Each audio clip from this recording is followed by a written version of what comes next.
Welcome to Plutus academy, जहां पर हम डेली करंट अफेयर्स लेकर आते हैं जो bank, SSC and other government exam के लिए बहुत ही इंपॉर्टेंट है। तो चलिए बिना देरी के हम वीडियो को स्टार्ट करते हैं। फर्स्ट टॉपिक है FSSAI ने अवैध रूप से फल पकाने की प्रथाओं पर कार्रवाई शुरू की।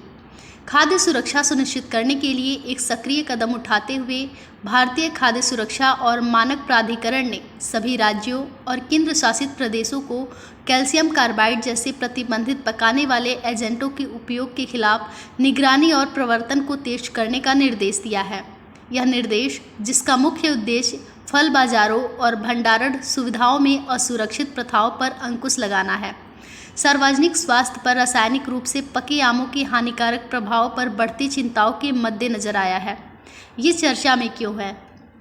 भारतीय खाद्य संरक्षण और मानक प्राधिकरण ने 21 मई 2025 को सभी राज्यों और केंद्र शासित प्रदेशों को निर्देश दिया है कि वे कैल्शियम कार्बाइड जैसे प्रतिबंधित पकाने वाले रसायनों के उपयोग के खिलाफ निगरानी और प्रवर्तन को तेज करें। यह निर्देश मुख्यतः फलों की मंडियों और भंडारण स्थलों में अस्वास्थ्यकर तरीके से आम जैसे फलों को पकाने की प्रथा पर रोक लगाने के लिए दिया गया है। मुख्य रूप से इसका उद्देश्य क्या है? केवल प्राकृतिक रूप से पके हुए फलों की बिक्री सुनिश्चित करना, उपभोक्ताओं को विषैले और कैंसरकारी रसायनों से बचाना, राज्य और क्षेत्रीय स्तर पर कड़ी निगरानी और प्रवर्तन को बढ़ावा देना। आमतौर पर आम जैसे फलों को कृत्रिम रूप से पकाने के लिए इस्तेमाल होता है। इसमें अक्सर आर्सेनिक और फास्फोरस के अंश होते हैं जो स्वास्थ्य के लिए अत्यंत हानिकारक होते हैं। इससे मुंह में छाले, तंत्रिका संबंधी समस्याएं और कैंसर होने की संभावना बढ़ सकती है। आपको बता दें कि बैंकिंग एसएससी के लिए fresh batch Plutus academy Mukherjee Nagar में स्टार्ट हो रहे हैं, जिसकी डिटेल्स आपको प्लूटस एकेडमी की वेबसाइट पर मिल जाएगी। आपको विजिट करना है plutusacademy.com, जिसका लिंक इस वीडियो के डिस्क्रिप्शन बॉक्स में दिया हुआ है। अगर आप ऑनलाइन क्लासेस करना चाहते हैं तो प्लूटस एकेडमी ऑनलाइन क्लासेस भी प्रोवाइड करता है। अधिक जानकारी के लिए आप 8123002808 पर कांटेक्ट कर सकते हैं। अब टॉपिक पर आते हैं। सेकेंड टॉपिक है, मॉर्गन स्टैनली ने वित्त वर्ष 2026 और वित्त वर्ष 2027 के लिए भारत का विकास का अनुमान बढ़ाया। मॉर्गन स्टैनली एक प्रमुख वैश्विक वित्तीय सेवा फर्म ने मजबूत घरेलू मांग परिदृश्य और सुधरते व्यापक आर्थिक स्थिरता का हवाला देते हुए भारत के सकल घरेलू उत्पाद की वृद्धि दर के पूर्वानुमान को वित्त वर्ष 26 के लिए 6.2% और वित्त वर्ष 27 के लिए 6.5% तक मामूली रूप से उन्नत किया है। वृद्धि दर में यह वृद्धि वैश्विक अनिश्चितताओं के बावजूद भारत के आंतरिक विकास इंजनों में विश्वास को दर्शाती है। ये चर्चा में क्यों है?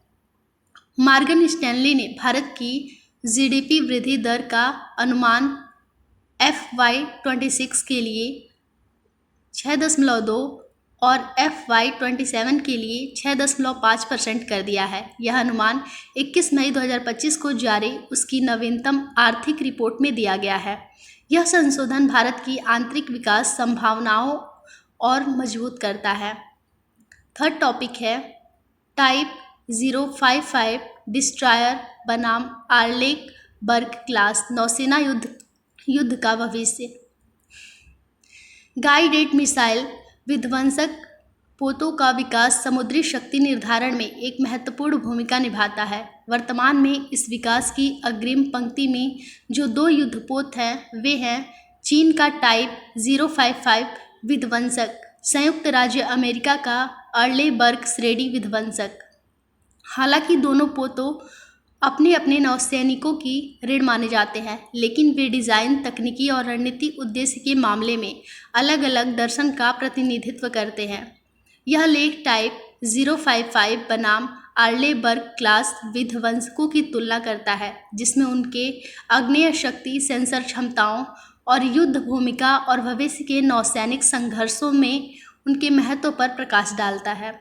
फोर्थ टॉपिक है, न्यायमूर्ति के सोमशेखर मणिपुर उच्च न्यायालय के प्रमुख न्यायाधीश नियुक्त किए गए। भारत के राष्ट्रपति ने कर्नाटक उच्च न्यायालय के न्यायमूर्ति के सोमशेखर को मणिपुर उच्च न्यायालय के नए मुख्य न्यायाधीश के रूप में नियुक्त किया है। यह नियुक्ति मुख्य न्यायाधीश डी कृष्ण कुमार ने 21 मई 2025 को होने वाली सेवानिवृत्ति के मद्देनज़र की गई है। न्यायमूर्ति सोमशेखर के पास कर्नाटक में 3 दशकों से अधिक का न्यायिक अनुभव और विधिक सेवा का रिकॉर्ड है। 20 मई 2025 को न्यायमूर्ति के सोमशेखर की मणिपुर उच्च न्यायालय की मुख्य न्यायाधीश के रूप में पदोन्नति की औपचारिक घोषणा हुई। इससे कुछ दिन पहले भारत के मुख्य न्यायाधीश BR गवई की अध्यक्षता वाले सुप्रीम कोर्ट कलेजियम की उनके नाम की सिफारिश की थी। यह नियुक्ति मुख्य न्यायाधीश डी कृष्णन कुमार की सेवानिवृत्ति से उत्पन्न रिक्ति को भरती है। 5th टॉपिक है, दूर संरचना विभाग ने साइबर अपराध से निपटने हेतु वित्तीय धोखाधड़ी जोखिम संकेतक लॉन्च किया। भारत की तेजी से बढ़ती डिजिटल अर्थव्यवस्था की सुरक्षा के लिए एक सक्रिय कदम के रूप में दूर संचार विभाग ने डिजिटल इंटेलिजेंस प्लेटफॉर्म के तहत एक शक्तिशाली एनालिटिक टूल वित्तीय धोखाधड़ी जोखिम संकेतक FIR पेश किया है। इस पहल का उद्देश्य संभावित वित्तीय धोखाधड़ी से जुड़े मोबाइल नंबरों की पहचान करना और उन्हें ब्लॉक करना है, जिससे साइबर सुरक्षा को बढ़ावा मिलेगा और बैंक और UPI प्लेटफॉर्म जैसी संस्थाओं को धोखाधड़ी वाले लेन देन को रोकने में मदद मिलेगी। दूर संरचना विभाग ने 21 मई 2025 को FIR टूल को औपचारिक रूप से वित्तीय संस्थाओं के लिए लॉन्च किया। यह कदम डिजिटल लेन देन, खासकर UPI से जुड़े मोबाइल नंबरों के माध्यम से होने वाले साइबर अपराधों में वृद्धि के बाद उठाया गया। इसका उद्देश्य रियल टाइम में फ्रॉड की पहचान और रोकथाम सुनिश्चित करना है। इसके महत्व को समझते हैं। UPI भारत का प्रमुख भुगतान माध्यम बन चुका है। यह टूल भारी वित्तीय नुकसान से बचा सकता है।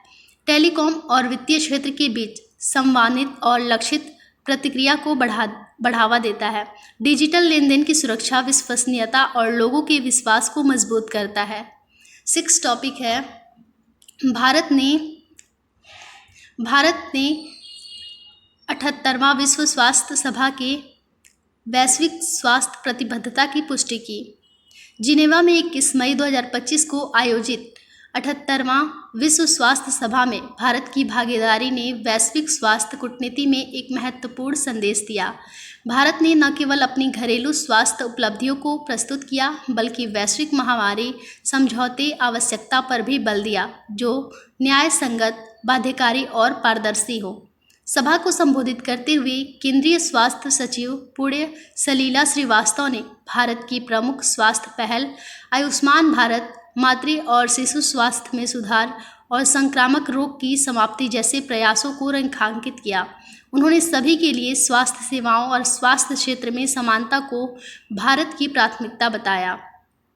भारत ने तकनीकी साझेदारी, स्वास्थ्य संप्रभुता और विकासशील देशों की क्षमताओं को मजबूत करने की आवश्यकता पर भी जोर दिया, जिससे यह स्पष्ट हुआ कि भारत वैश्विक स्वास्थ्य नीतियों को आकार देने में विकासशील राष्ट्रों की एक सशक्त आवाज़ बनकर उभरा है। 7 टॉपिक है, अंतर्राष्ट्रीय जैव विविधता दिवस 2025। हर वर्ष 22 मई को मनाया जाने वाला अंतर्राष्ट्रीय जैव विविधता दिवस जैव विविधता से जुड़ी वैश्विक समझ और जागरूकता को बढ़ावा देने के उद्देश्य से मनाया जाता है। वर्ष 2025 में यह दिवस और अधिक महत्व रखता है क्योंकि पूरी दुनिया कुनमिंग मॉन्ट्रियल वैश्विक जैव विविधता रूपरेखा और संयुक्त राष्ट्र के सतत विकास लक्ष्यों को प्राप्त करने की दिशा में संगठित प्रयास कर रही है। 8 टॉपिक है, 2025 में तेल और गैस भंडार के हिसाब से टॉप 10 देश। वर्ष 2025 में ऊर्जा प्रभुत्व की वैश्विक दौड़ ने भू राजनीतिक परिदृश्य को गहराई से प्रभावित करना जारी रखा है। इस प्रतिस्पर्धा के केंद्र में तेल और प्राकृतिक गैस भंडार पर नियंत्रण, जो आज भी दुनिया की ऊर्जा प्रणाली की रीढ़ बने हुए हैं। भले ही नवीनीकरण ऊर्जा के विकल्प तेजी से बढ़ रहे हों, ऊर्जा की खपत के तरीके बदल रहे हैं और हरित ऊर्जा में निवेश तेजी से बढ़ रहा है, लेकिन जीवाश्म ईंधन अब भी वैश्विक अर्थव्यवस्थाओं, विनिर्माण और परिवहन को शक्ति देने में महत्वपूर्ण भूमिका निभा रहे हैं। 9 टॉपिक है, 2025 में मुद्रास्फीति में सबसे अधिक प्रभावशाली होने वाले शीर्ष 10 देश। 2025 में मुद्रास्फीति दुनिया भर के कई देशों, विशेष रूप से विकासशील राष्ट्रों और राजनीतिक रूप से अस्थिर अर्थव्यवस्थाओं के लिए एक गंभीर आर्थिक चुनौती बनी हुई है।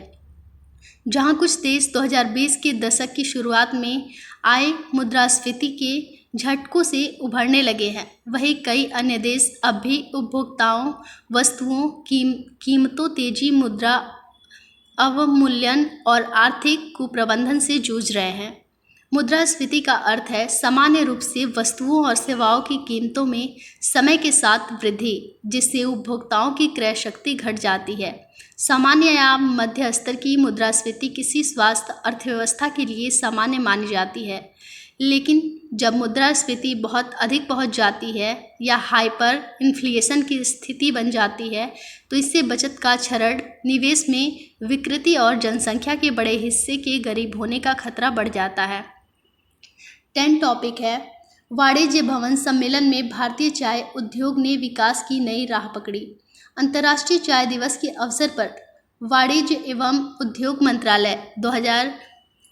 मंत्रालय द्वारा 21 मई 2025 को भारतीय चाय उद्योग के भविष्य पर विचार विमर्श करने के लिए वाणिज्य भवन नई दिल्ली में एक उच्च स्तरीय सम्मेलन आयोजित किया गया। इस कार्यक्रम में आकर्षक पैनल चर्चाएं, एक भारतीय चाय प्रशंसा क्षेत्र और एक पेशेवर चाय रखने का सत्र शामिल था। वाणिज्य एवं उद्योग राज्य मंत्री श्री जितिन प्रसाद ने सभा को संबोधित किया और उद्योग से नवाचार, ब्रांडिंग और विश्व विस्तार का ध्यान केंद्रित करने का आग्रह किया, ताकि एक अग्रणी चाय निर्यातक के रूप में भारत की पहचान को मजबूत किया जा सके। अब समझते हैं कि ये समाचार में क्यों है। 21 मई 2025 को अंतर्राष्ट्रीय चाय दिवस के अवसर पर वाणिज्य एवं उद्योग मंत्रालय द्वारा नई दिल्ली स्थित वाणिज्य भवन में भारतीय चाय उद्योग के भविष्य पर केंद्रित एक उच्च स्तरीय सम्मेलन का आयोजन किया गया। इस आयोजन ने चाय की विविधता, सांस्कृतिक समृद्धि और आर्थिक संभावनाओं को उजागर किया। भारत के वैश्विक चाय व्यापार में योगदान और सतत विकास, गुणवत्ता एवं युवा भागीदारी को प्रोत्साहित करने की प्रतिबद्धता को दोहराया गया। ये थे आज के करंट अफेयर्स के कुछ इंपॉर्टेंट टॉपिक। बाकी डेली के करंट अफेयर्स से अपडेट रहने के लिए देखते रहिए प्लूटस एकेडमी। साथ ही हमारे इस चैनल को लाइक करें, शेयर करें और सब्सक्राइब करें।